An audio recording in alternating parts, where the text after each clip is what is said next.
Still searching for the chacruna bush for Pew and unsatisfied by his suburban ayahuasca experiences in Iquitos, Piers has teamed up with wilderness guide Richard Fowler, who learned his jungle skills with the 101st Airborne Division in Vietnam. They're 3 days by boat from Iquitos and heading for a remote tribe of Matses Indians and the authentic ayahuasca tradition. I've been in Iquitos now for quite a while, and I've spoken to the shamans that are connected with the city. And for me, it's not working. You cannot fly down here from your office in New York or England and get off the plane and go to somebody's house and do ayahuasca and have a natural spiritual connection with nature. It's not going to happen. You've got to come and get the rest of the medicine. The rest of the medicine is here. The heat, the jungle, the green, the insects, the plants, the rain, the journey. Richard is absolutely crucial. He's an expert in surviving and thriving in the jungle. He's my passport to get deeper into the mystery. At the Matses village, Richard and Piers are meeting an American linguist who spent much of the past 6 years living here. Well, let's go see if we can find Dave. David Fleck has gone native. Amigo. How's it going? This is Piers. Good to meet you. David Fleck, Great. the resident anthropologist. Very resident. Very nice house. Later that night, they meet up with the village headman, Antonio.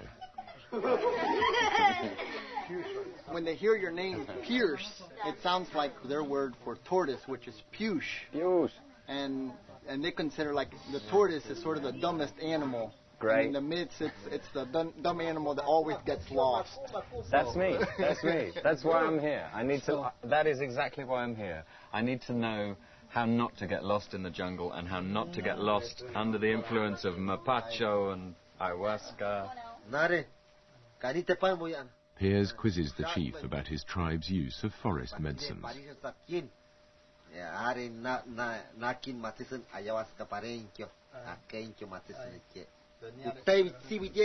So what he's saying is that they don't drink ayahuasca here.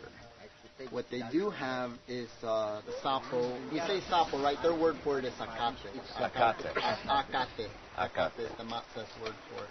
It's frog poison where you have somebody burn you, right? Here, or here. I was disappointed when I heard absolutely no ayahuasca here. But they've got something else that's actually more unknown and more secret. And this is the first time I've come across people using poison from a toad to contact the spirit world, to get in there, get some useful information for themselves and for the community. It's an extraordinary opportunity. The frog poison is only taken on hunting expeditions. The next day, Piers and Richard accompany David and the tribe to a remote hunting camp 6 hours walk into the jungle.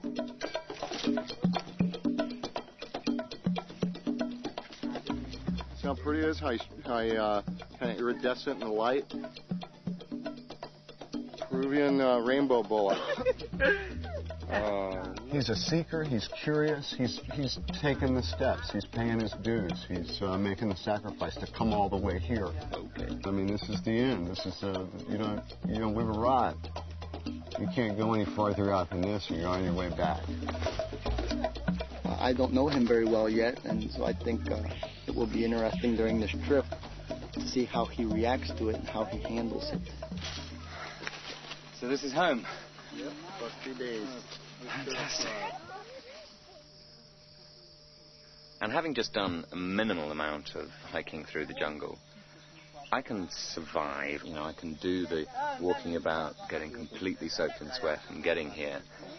But what I can't imagine yet is being able to be in the jungle, dealing with the snake, insects, wet, everything, and then hunting effectively.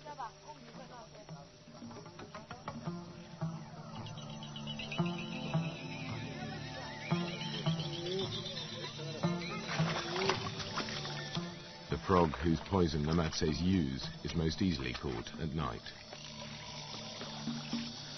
It has a call that the Matsas recognize very well, and now we're trying to home in on its call by listening to it.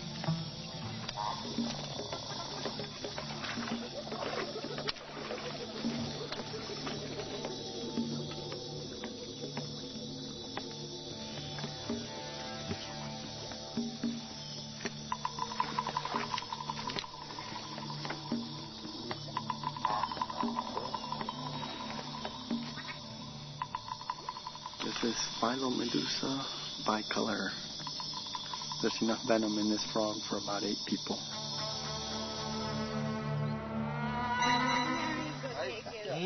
After a long day in the jungle, the Matses like to relax with a little tobacco. When your head starts hurting, just try to sit there and just try to dominate it and just take deep breaths. And when you spit, to get the taste out.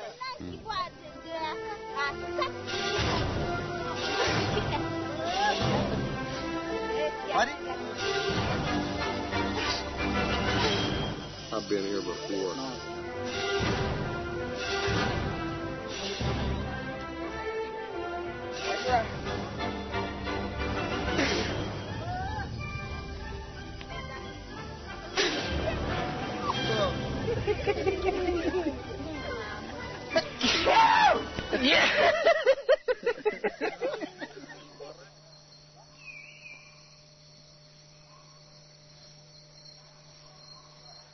In the morning, it's time to extract the toxin from the frog.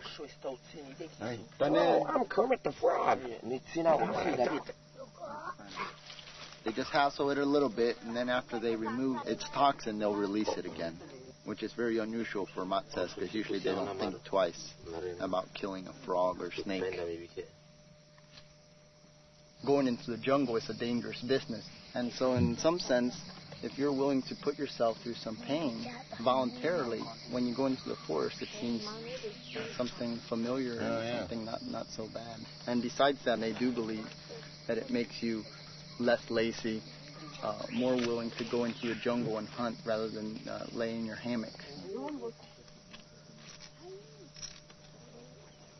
That's the good stuff. I don't like torturing a frog.